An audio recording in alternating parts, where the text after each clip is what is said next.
साल 2022 के यूपी विधानसभा चुनाव के वक्त राहुल गांधी ने मायावती को मुख्यमंत्री बनने का खुला ऑफर दिया था, लेकिन मायावती ने वह ऑफर ठुकरा दिया था।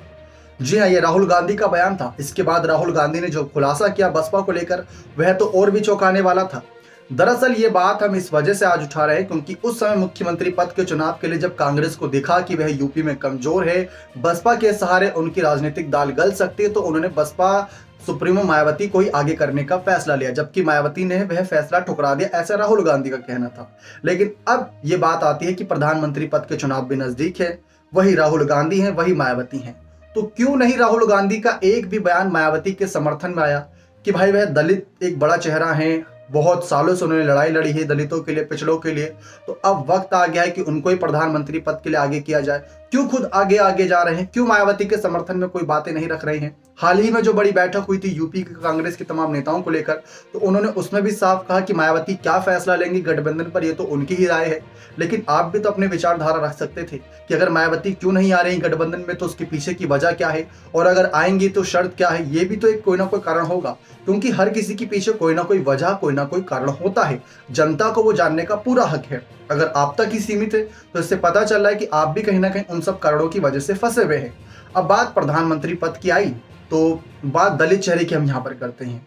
जब इंडिया दल की चौथी बैठक जो दिल्ली में थी, वहां पर मल्लिकार्जुन खड़गे को प्रधानमंत्री का चेहरा बनाने की बात केजरीवाल और ममता बनर्जी ने उठाई। उसके पीछे का तर्क दिया कि वह दलित चेहरा, इस वजह से हमने बात उठाई है। तब राहुल गांधी क्यों चुप रहे? देश में हर जगह जाकर रैली कर रहे हैं और कह रहे हैं कि हम जाति जनगणना कराकर दलितों को, पिछड़ों को, अल्पसंख्यकों को, ओबीसी को, सबको न्याय दिलाएंगे। तो वहां पर क्यों चुप रहे जब दलित प्रधानमंत्री बनाने की बात आई? ये पहला कारण है। दूसरा कारण, जब आपको लगा कि पार्टी कमजोर हो रही है तो आपने अध्यक्ष पद पर मल्लिकार्जुन खड़गे की ताजपोशी कर दी, जो एक दलित समुदाय से आते हैं। दूसरा कारण। अब तीसरा कारण यह है कि जब उत्तर प्रदेश के विधानसभा चुनाव थे तो आपने मायावती के ना कहने के बावजूद भी उनको सीएम बनने का ऑफर क्यों दिया था, और अब पीएम बनने का ऑफर क्यों नहीं दे रहे? अगर जब इतनी फिक्र थी, इतनी मायावती काबिलियत की आपको पता है कि मायावती काबिलियत है उनके अंदर, वह काम कर सकती है जो देश को चाहिए, तो अब इस समय पर यह बात क्यों नहीं रख रहे? अब आपको बता दें कि राहुल गांधी ने आगे उस वक्त क्या कहा था सीएम बनने के ऑफर के साथ। उन्होंने तब यह कहा था कि मायावती इस वजह से चुप हो गई क्योंकि सीबीआई, ईडी और तमाम जांच एजेंसियां जो कार्रवाई कर रही हैं उसका दबाव है उन पर, और अगर वे खुलकर हमारा समर्थन करेंगी या हमसे समर्थन लेंगी तो वे भाजपा के चंगुल में फंस जाएंगी और जांच एजेंसी के शिकंजे में आ जाएंगी। मायावती ने इन सभी सवालों का जवाब दिया था, शांत वह भी नहीं बैठी। उन्होंने कहा कि ऐसी हमारी कोई बातचीत नहीं हुई, और राहुल गांधी ने जो यह बयान दिया था वह सिर्फ और सिर्फ बसपा को कमजोर दिखाने के लिए बयान दिया। यह उनका बयान था। अब हकीकत यही है दोस्तों कि जो राहुल गांधी इस समय दलितों के लिए, पिछड़ों के लिए, अल्पसंख्यकों के लिए, ओबीसी के लिए, सबके लिए आवाज उठा रहे हैं। जब इंडिया दल की बैठक में मल्लिकार्जुन खड़गे के नाम की ही आवाज उठी तो उस वक्त क्यों चुप थे? भले ही हमने बैठक ना देखी ना सुनी हो, लेकिन आपने भी मीडिया रिपोर्ट्स पढ़ी होगी, आपने भी सुना होगा कि खड़गे को लेकर ममता बनर्जी और केजरीवाल, जो कांग्रेस के दुर्विरोधी नेता हैं, कांग्रेस के लिए एक पल के लिए भी कुछ भी नहीं सोचते, वह नेता कांग्रेस अध्यक्ष को आगे कर रहे थे, जो कि बनता भी है कि दलित चेहरे है, पहला प्रधानमंत्री दलित मिल जाएगा भाई। तो ऐसे में राहुल गांधी उस वक्त क्यों चुप रहे?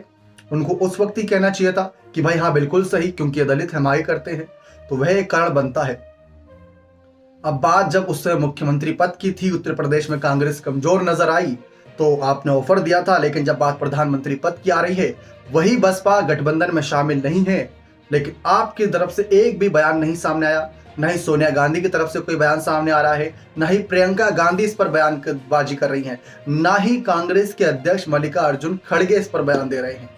बसपा सुप्रीमो को गठबंधन में शामिल होने का न्योता कौन दे रहे हैं? यूपी के कांग्रेस अध्यक्ष, जो कि हाल ही में बनाए गए हैं अजय राय। इससे पहले ब्रजलाल खाबरी थे, वह तो दलित चेहरे के तौर पर थे, जो कि बसपा से ही कांग्रेस में आए थे। कांग्रेस ने उनको ही आगे कर रखा था। कहा यह जा रहा था कि कांग्रेस ने उनको बदला ही इसलिए ताकि बसपा उनके साथ आ जाए। अब भाई जब इतने सारे फैसले, इतने सारे कदम आपने उठाए, तो अब क्यों सब खामोशी नजर आ रही है? मानते हैं कि मायावती ने साफ कह रखा है कि वह अकेले चुनाव लड़ेंगी, विधानसभा चुनाव भी उन्होंने अकेले लड़ा था, लेकिन आपकी तरफ से कोई ऐसा कदम भी तो नहीं नजर आया कि जिससे लगे कि हाँ बसपा को समर्थन कर रहे हैं।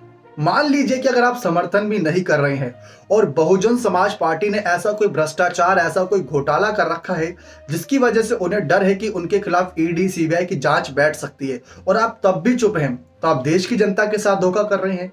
क्योंकि अगर सिर्फ बीजेपी पर ही आप आरोप लगा रहे हैं कि वह बिजनेसमैन को, उद्योगपतियों को आगे बढ़ा रहे, सिर्फ दो नाम नहीं लेना चाहेंगे, तब आप बीजेपी की बात करें तो बीएसपी की बात करिए। आप हर किसी की लड़ाई के लिए हक आवाज उठाइए। आप बीएसपी को भी सामने रखिए, आप भाजपा को भी सामने रखिए।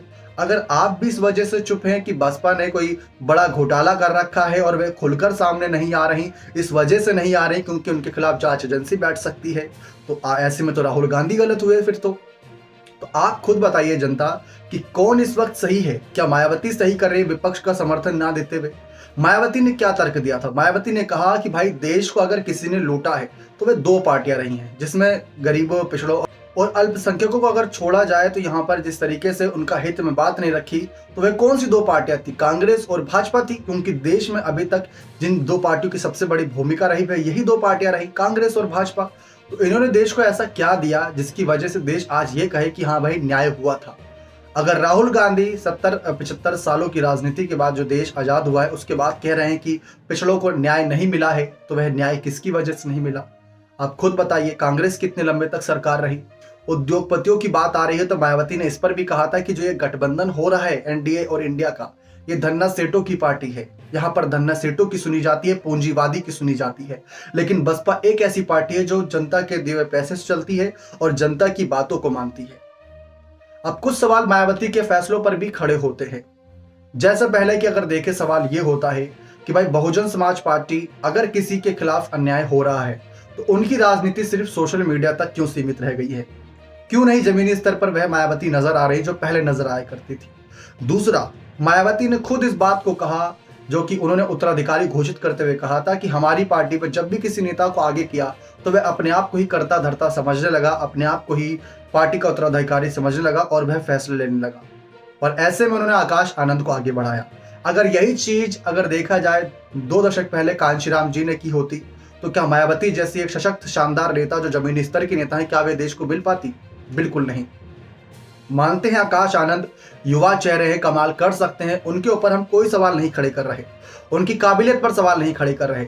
लेकिन अगर मायावती ने यह फैसला लिया तो मायावती ने यह खुद साबित कर दिया कि उनकी पार्टी में कोई और चेहरा बड़ा बन ही नहीं पाया, उन पर विश्वास ही नहीं जता पाए, यानी कोई और चेहरा इतना ईमानदार था ही नहीं।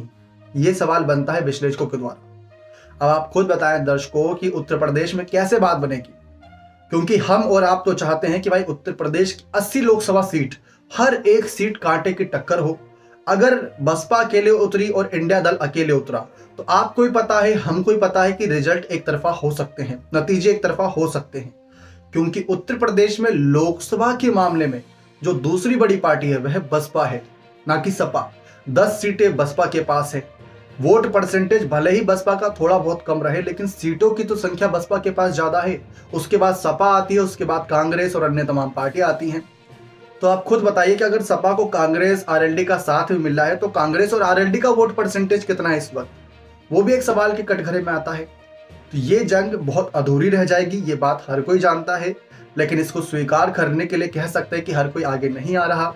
राहुल गांधी ने जो बैठक में कहा कि मायावती क्या फैसला लेंगी, शायद इस वजह से कहा क्योंकि वह जानते हैं कि इस समय मायावती के खिलाफ बोलना भी गलत रहेगा। मायावती ने साफ कहा है कि अगर जो पार्टी गठबंधन का हिस्सा नहीं है तो उसके खिलाफ या उसको लेकर बयानबाजी सोच समझकर करे, क्योंकि कल को गठबंधन होगा तो आप ही शर्मसार होगी।